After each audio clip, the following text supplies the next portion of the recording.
Sup guys, Baldur here. The 2016 NBA draft wrapped up a few days ago, so it's time to look back at the draft picks. And then later on, my prediction for Rookie of the Year, possible steals, and the winners of the draft. Let's begin this. With the first pick, the Sixers selected Ben Simmons, a unique player. At 6'10 and 240 pounds, he can play as a point forward. He rebounds well and has great passing and finishing ability around the rim. There have been question marks about his jump shot, but I don't think that's a big of a deal because he's 6'10. Surround him with shooters and he'll be a great small ball 4, and possibly a small ball 5 later on. With the second pick, the Lakers selected Brandon Ingram, a long wing player with the ability to score the ball and get to the free throw line. He needs to improve on defense, but he has the physical tools to be good at that end. Kind of like a poor man's Kevin Durant. If you think he'll be a Kevin Durant, just slow down, please. That's too high for him, at least right now. With the third pick, the Celtics selected Jaylen Brown, a very athletic wing player with a big wingspan, good in the open court, who has the potential to be a great multi-positional defender. He needs to improve on the offensive end. He needs to work on his jump shot and his ball handling. At best, he could be a Jimmy Butler type of player. The Suns selected Dragan Bender at 4 in the draft. 7'1" with skills, can play as a ball handler in pick and rolls, has a nice hook shot and good feet work. Competitive and a hard worker. He needs to get stronger and improve his shot off the dribble. At 5, the Timberwolves selected Chris Dunn, a 6'4" athletic point guard, great on-ball defender, and on offense, he's a good playmaker and has the ability to drive to the basket. He needs to improve his jump shot, and he's been turnover prone. At 6, the Pelicans selected Buddy Hield. He has a great jump shot over 50% from 3 in college, and 90% from the free throw line as well. He has shown that he is a very hard worker, and he has improved a lot over the years. To reach the next level, he needs to improve his ball handling. We might look at him as a steal at 6 in a few years' time. At 7, the Nuggets selected Jamal Murray, a combo guard with great shooting ability, good in catch and shoot situations, and can attack the rim. He needs to focus more on defense, where he can get lost at times. At 8, the Kings selected for the Suns Marquise Chriss, very athletic power forward, who can face up and shoot, and put the ball on the floor.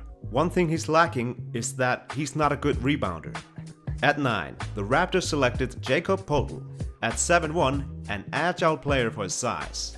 In case Biyombo leaves Toronto, Jacob could serve as a backup to Valanciunas.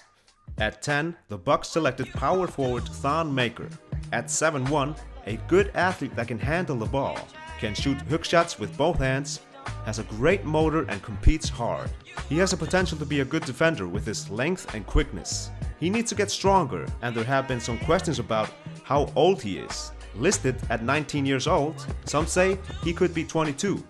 The Bucks were already a long team before him, but now they just got longer. Can't wait to see him play next to the Greek Freak. At 11, the Magic selected Domantas Sabonis for the OKC Thunder, a high IQ, hard-working player that rebounds well. Great feet work on offense along with good court vision. Son of basketball legend Arvydas Sabonis. Let's run through the next picks. At 12, the Jazz selected the versatile forward Taurean Prince, who was then traded to the Hawks. He is similar to the ex-Hawks player DeMarre Carroll. At 13, the Kings selected Georgios Papagiannis, a 7'2" big rim protector, but not a great athlete. At 14, the Bulls selected Denzel Valentine, very smart player, great shooter, but questions about his health. At 15, the Nuggets drafted Spanish forward Juan Hernan Gomez. At 16, the Celtics selected Gershon Yabusele from France, strong power forward that can face up. At 17, the Grizzlies selected Wade Baldwin, an aggressive combo guard that can defend, a player that slipped in the draft. At 18, the Pistons selected Henry Ellenson, a skillful big guy that can score inside out. At 19, the Nuggets selected Malik Beasley, an energetic player that can knock down the outside shot. At 20, the Nets selected Caris LeVert, a well-rounded, long shooting guard that can pass and shoot the outside shot. At 21, the Hawks selected DeAndre Bembry, an explosive wing player that is at his best in the open court. At 22, the Kings selected Malachi Richardson, a solid offensive two-guard. At 23, the Celtics selected Ante Cicic from Croatia, a good rebounding big guy. At 24, the Sixers selected Timothé Luwawu from France, an explosive wing player that can shoot the three. A nice pick at 24. At 25, the Clippers selected Bryce Johnson, an agile forward that can rebound very well and has the ability to finish around the rim. At 26, the Sixers selected Furkan Korkmaz, a natural scorer from Turkey. At 27, the Raptors selected Pascal Siakam from Cameroon, a rebounder with great defensive abilities.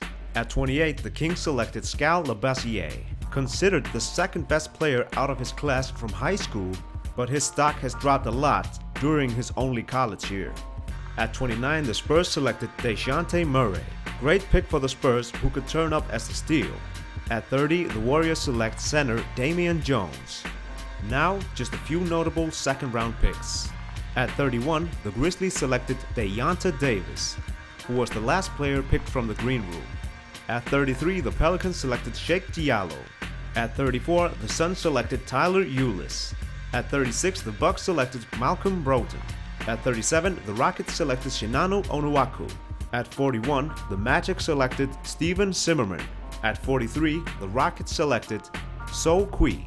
At 45, the Celtics selected Demetrius Jackson, a player that some said should have been picked in the middle of the first round. That's enough for the draft picks. Here are my possible steals of the draft. I really like Wade Baldwin, the pick for Memphis at 17. A guy that slipped too far in my opinion. Good defender that can attack the rim, has nice court vision and can shoot the three. Timothé Luwawu at 24 can be good for the Sixers. He could mold into a nice two-way player. Explosive, can defend and shoot threes. He might be a sleeper. I really like that pick. Dejounte Murray at 29 was a great pick for the Spurs. Someone who I thought would have gone higher, but somehow he ends on the Spurs. Then Tyler Ulis at 34 to the Suns. Great defender, a quick, pure point guard with a nice outside shot. Only 5'9" on a good day, which explains why he dropped in the draft. I believe he and these guys can prove people wrong. Now my pick for Rookie of the Year. I have Ben Simmons winning the award. Brandon Ingram is also a strong candidate, along with Buddy Hield. But I'm going with Simmons. He should also get a lot of minutes for the Sixers and could possibly average around 16 points, 7 rebounds and 5 assists. And that might be enough to get the Rookie of the Year. He looks to become a great all-around player in the NBA. Great passer, rebounds well, and I believe he has the tools to become a great defender. And if he does that, along with maybe adding a bit more muscle, he could be a matchup nightmare as a small ball 5. Something that Draymond Green has done so well in Golden State. He has not shot the outside shot well, but I don't think that's a big of a problem because he is 6'10". He'll be best at the 4 spot, much like LeBron and Melo, who are at their best as a small ball forward. Some have compared Simmons to LeBron, but I think that's too high of a standard for him. But Simmons, he'll be fine in the NBA. Now the winners of the draft. In my opinion, I think the Sixers and the Suns are the winners of the draft. You can also say the Thunder did well in the draft because of their draft day trade, but I'm sticking with the draft picks. The Sixers for getting Simmons, and then Luwawu, who I think is a sleeper. And then the Suns for getting Chris, Bender, and Tyler Ulis. Players that could have a high ceiling if they pan out. I'm not sure if Dragon Bender will have big impact right away, but that may come a year or two from now. That's it. Who do you have as Rookie of the Year? And who do you have as the winners of the draft? Put it in the comments below. This has been Baldur. Like, subscribe, and peace.